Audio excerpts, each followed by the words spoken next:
আমার বান্ধবীরা বলে আমি নাকি স্বপ্ন দেখি, আমার স্বপ্ন নাকি কখনোই পূর্ণ হবে না। আমি নাকি গার্মেন্টসের চাকরি করি, তার জন্য বলে আমার স্বপ্ন স্বপ্নই থাকবে। সত্যি কি তাই? ভাইয়া, আপনারা আমাকে সাপোর্ট করেন, আমিও আপনাকে সাপোর্ট করব। আমি সাপোর্ট করলে, আমাকে একটা লাইক করলে আমি আপনাকে 5টা লাইক করব।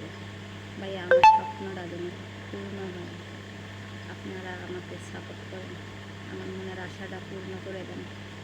আমার বান্ধবীরা বলে আমি গার্মেন্টসে চাকরি করি, তাই আমার আশা কখনোই পূর্ণ হবে না।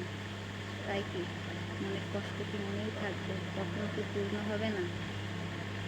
আমিও চাই আল্লাহর দোয়ায়, আপনাদের ভালোবাসায় আমি যেন ভালো কিছু করতে পারি, সবাইকে বলতে পারি যেন আমিও একদিন সফলতা অর্জন করছি সবার ভালোবাসায়।